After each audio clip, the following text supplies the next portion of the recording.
In this video, I'll be discussing Protestants and the theological problems free will creates for them. The Protestants' core doctrine is justification by faith alone, and, this is important, not of works. In fact, many Protestants even consider faith and works a false gospel. Because understanding that faith plus works is a false gospel, therefore defines the battle in which we must contend for the faith. Free will is the belief that man can truly make decisions. That when a man, for instance, chooses to commit adultery, he really could have done otherwise. Free will is important to many people because it's the premise on which we hold people responsible. But herein lies the problem. Free will and faith alone are incompatible.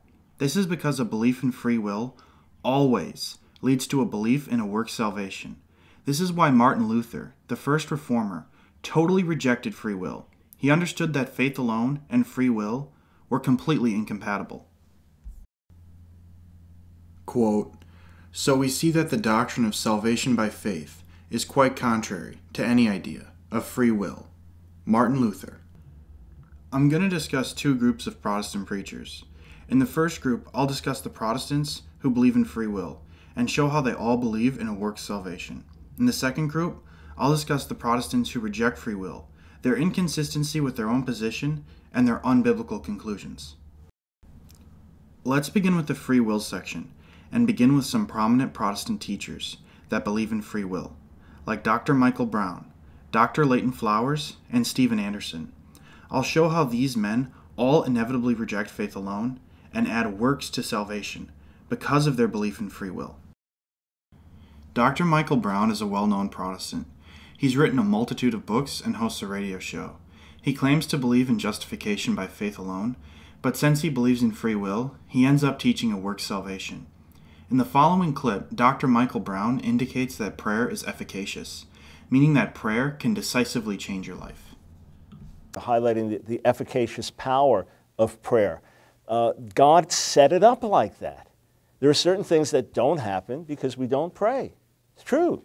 And there are other things that do happen because we do pray. And the whole Bible is full of stories like that. Church history is full of stories like that, and our own lives are. We're not persuading God to be better. He set it up that He works with us.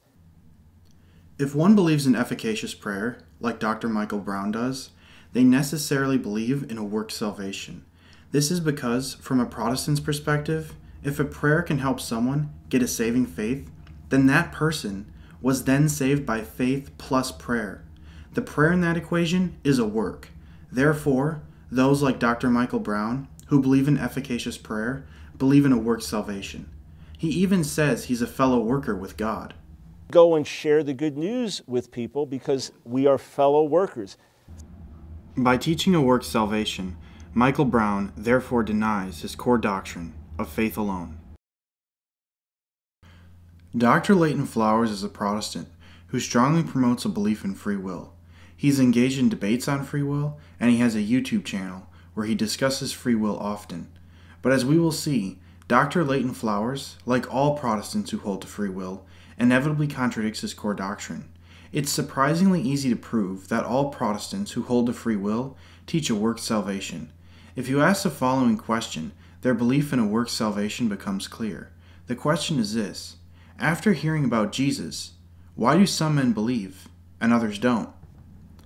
If they answer by saying, well, some men chose to believe and others didn't, that, in and of itself, is a work salvation, because the act of you choosing is a work. This is because, from a Protestant's perspective, by choosing Jesus, rather than not choosing Him, you save yourself.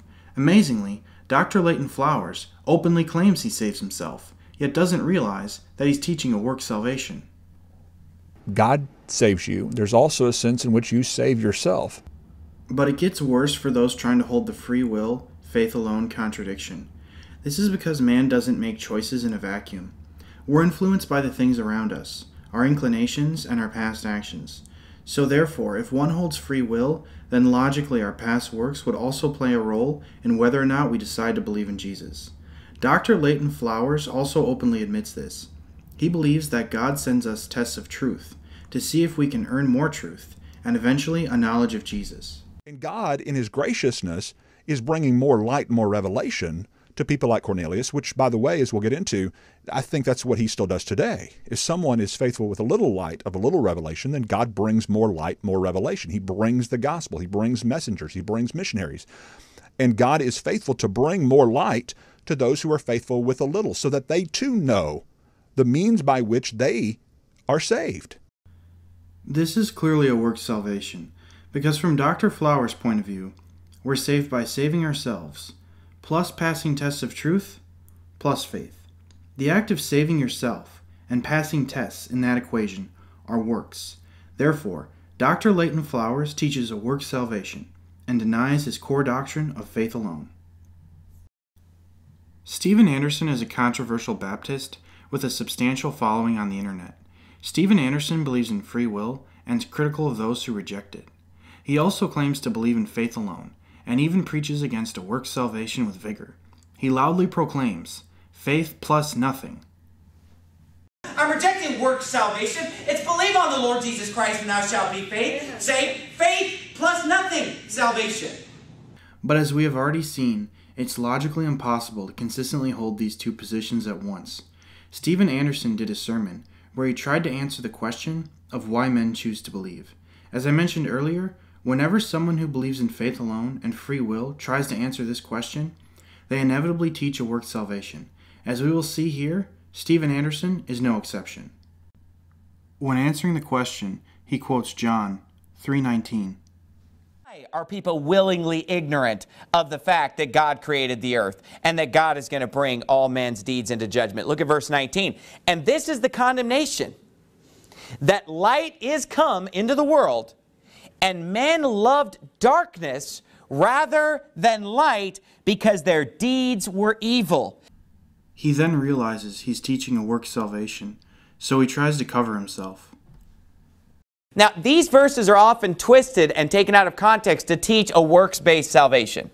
Some people will use these scriptures to teach a works-based salvation and basically say this: well, you see, the reason why these people can't get saved is because they're not willing to give up their sin.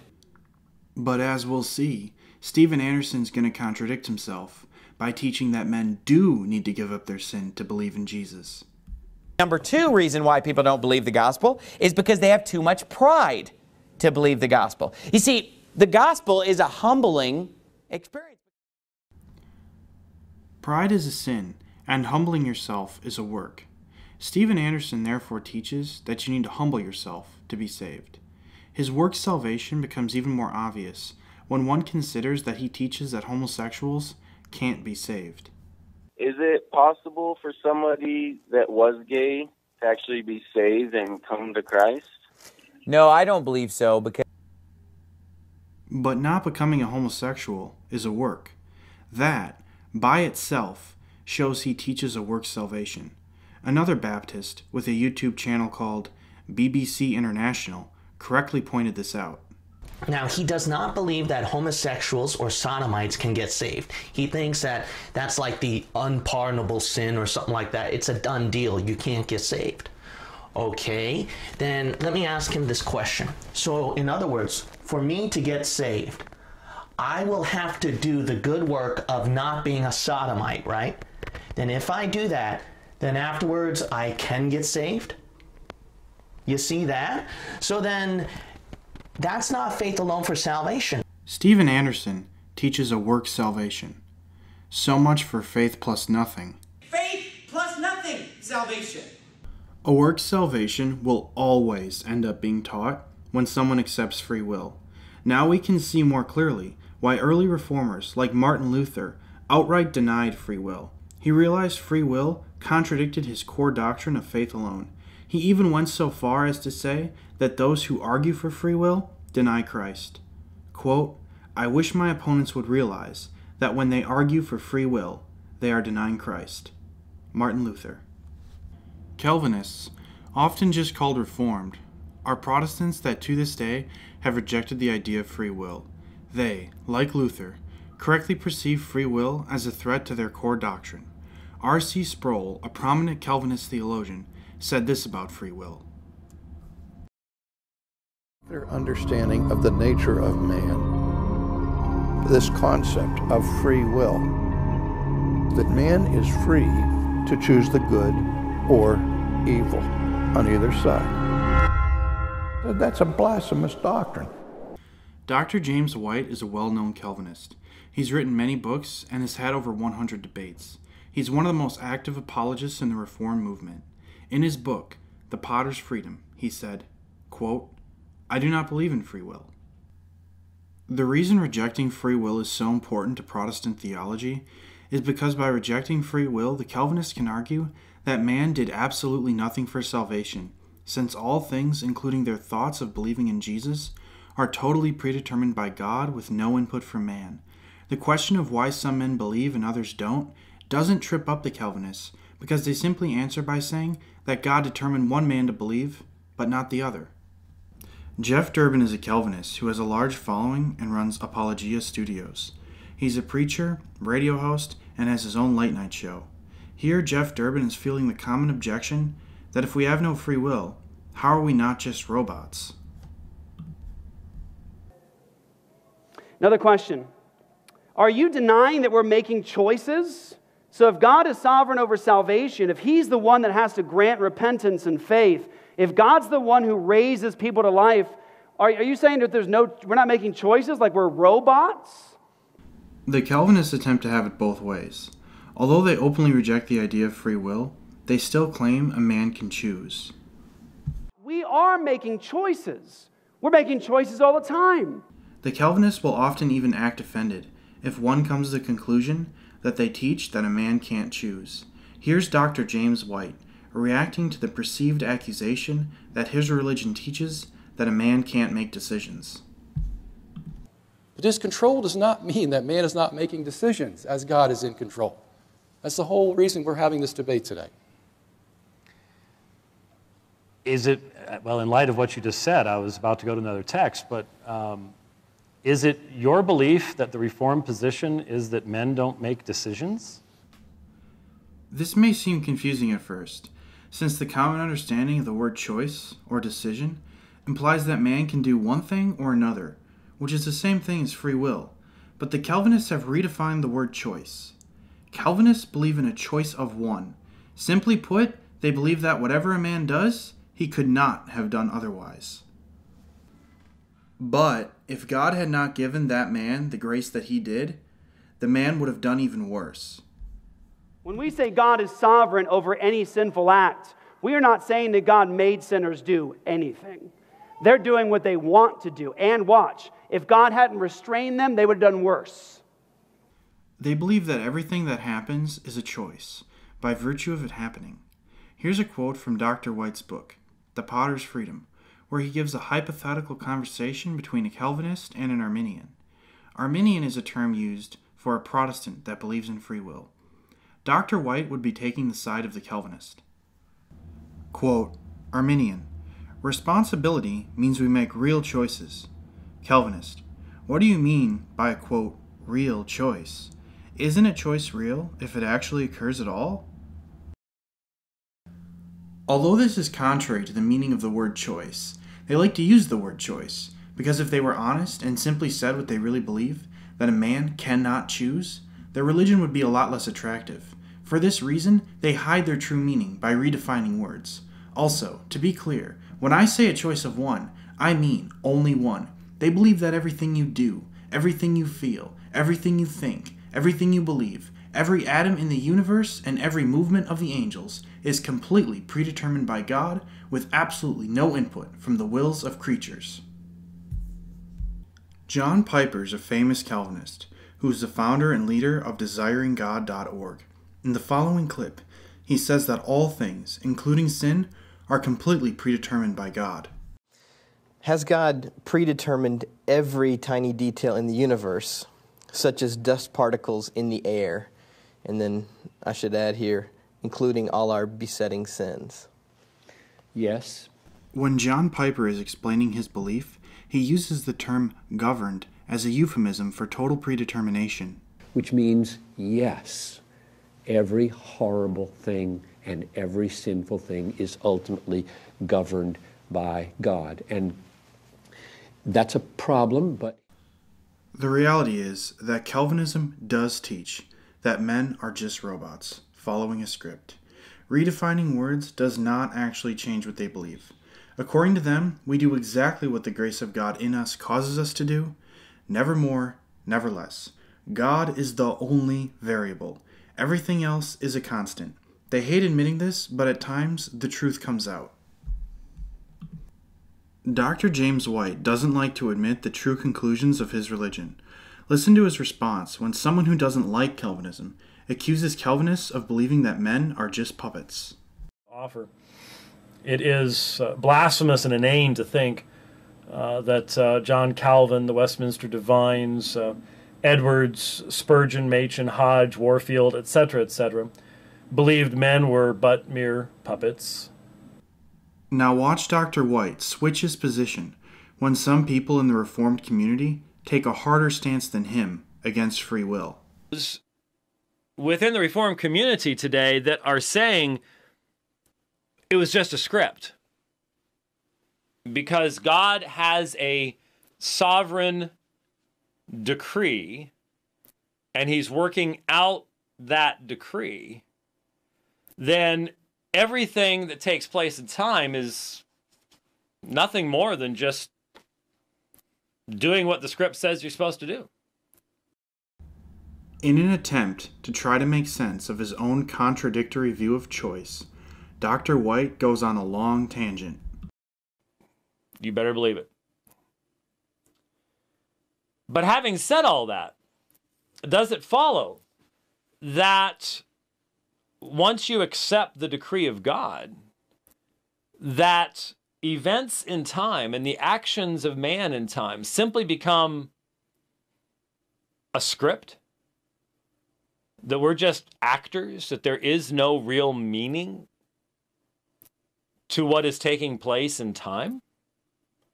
And when God calls upon us to make choices and to use our wills, is this all just playing a game? Or is there a purpose? Is there a meaning to all of this? And God's decree was fixed and everybody did just whatever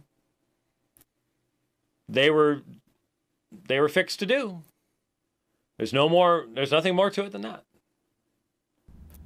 Dr. White then tries to get around the conclusions of Calvinism by saying, yes, we're all living a script, but somehow there's more to it. Not going to be just simply part of the script. There's much more than that. There are those interesting statements in Scripture that says that in that final day, the wisdom of God is going to be demonstrated. Well, how can that be if it's all just a simple script? Later in the podcast, Dr. White talks about a Calvinist named Dr. Zachariades, who directly calls him out for not being clear enough on his rejection of free will. To read a challenge directed to me. This is at reformingamericaministries.com, written by Dr. Theodore Zachariades. Consistent Theological Determinism, a Challenge to James White. The Calvinist accusing Dr. White simply admits what Calvinism really teaches. Here's Dr. White reading what Dr. Zachariades' theology teaches. By his ways, he merely asks that we boldly proclaim his truth. The whole tenor of Scripture is against free will. At the end of the day, we live out a script that God has decreed. He asked no counsel or took anything into consideration but his own will in this eternal decree. Meticulous providence rules out free will. Calvinists that affirm their truncated version of free will do so to maintain human responsibility. Dr. Zachariades is honest enough to admit that Calvinism teaches that we're all just living a script and that man has no meaningful will. Therefore, whatever we end up doing, whether sin or good work, was ultimately commanded by God. Dr. Zachariades, in a debate on free will, which Dr. White commented on in a prior podcast, actually said God commands adultery. God works all things after the counsel of his will, even keeping those kings who want to commit adultery from committing so. And when he wants to, he orders those to commit adultery when he wants to.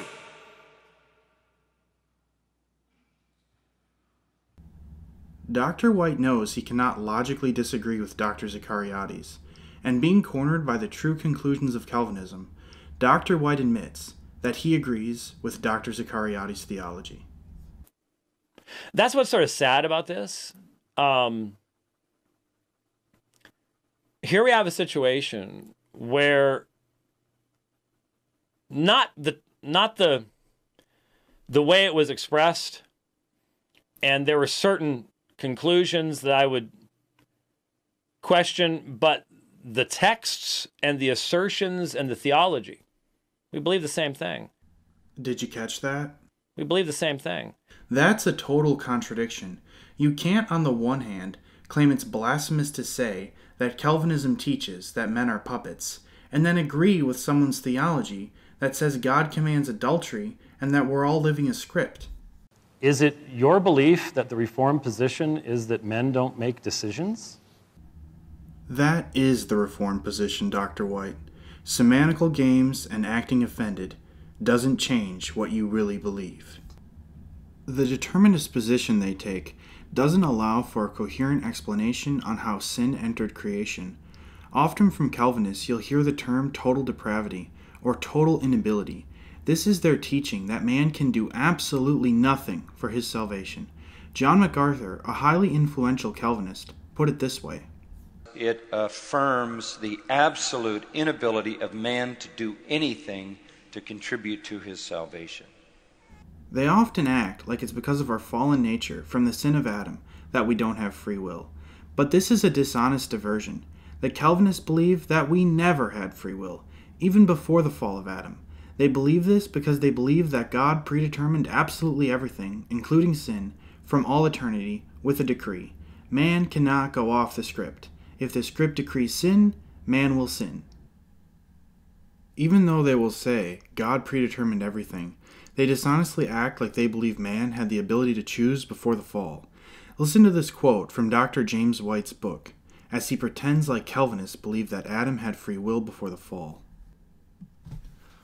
Quote, "What do Reformed Christians believe concerning the will of man? Chapter 9 of the London Baptist Confession is succinct and clear. In the natural order, God endued man's will with the liberty and power to act upon choice, so that it is neither forced from without, nor by any necessity arising from within itself, compelled to do good or evil. In his state of innocency, man had freedom and power to will, and to do what was good and acceptable to God. Yet, being unstable, it was possible for him to fall from his uprightness." They pretend they believe Adam could have chosen to obey God and not eat the fruit.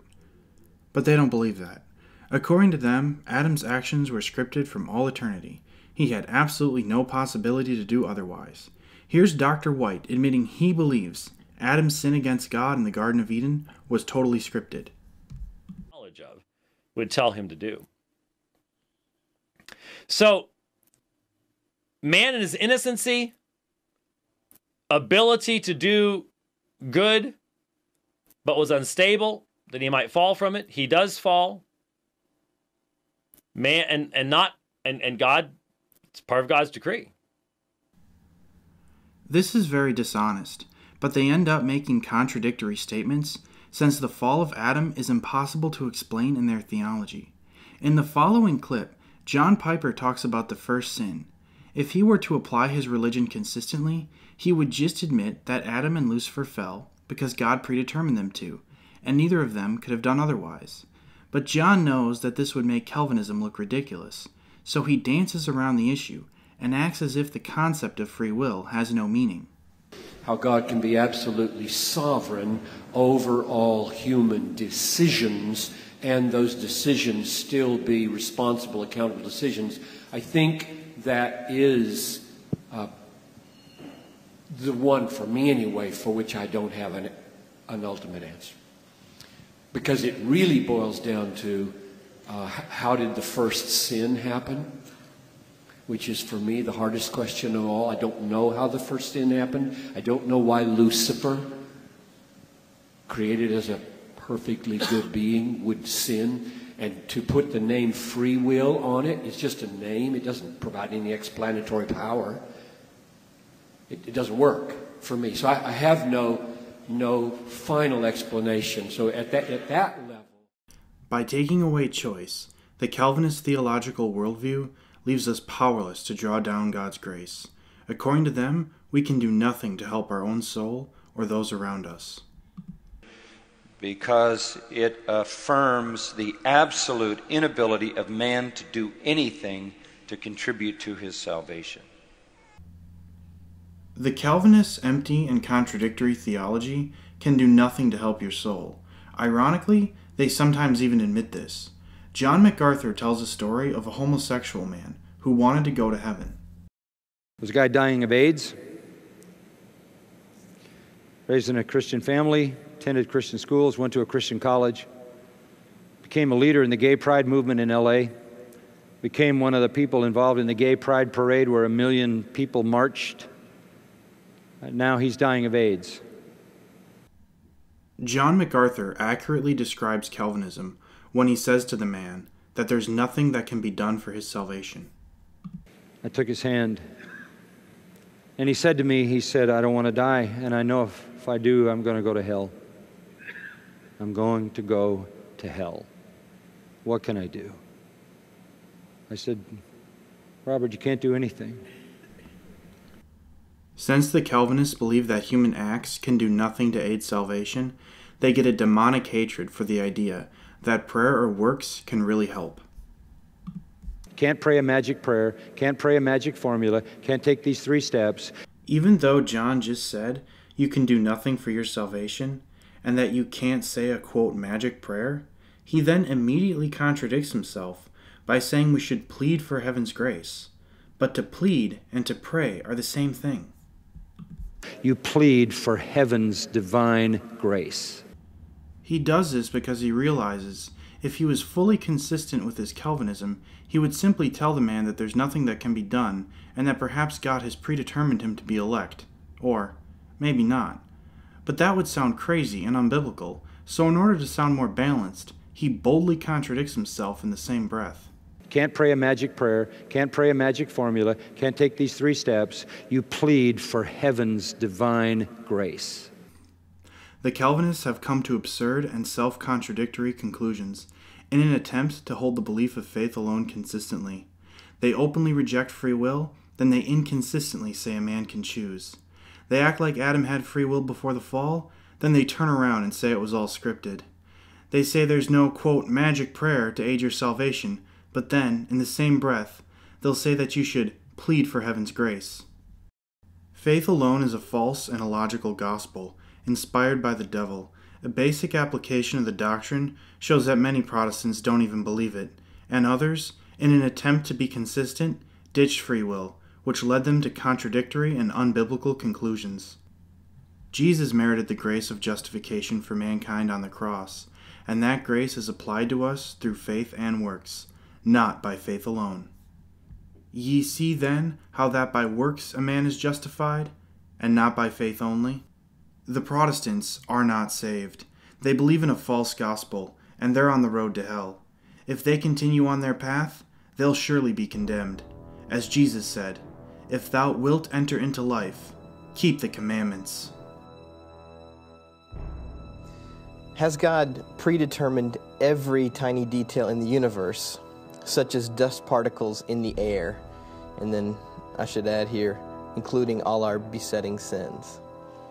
Yes, which means yes, every horrible thing and every sinful thing is ultimately governed by God. And it's blasphemous and inane to think that John Calvin, the Westminster Divines, Edwards, Spurgeon, Machen, Hodge, Warfield, etc., believed men were but mere puppets.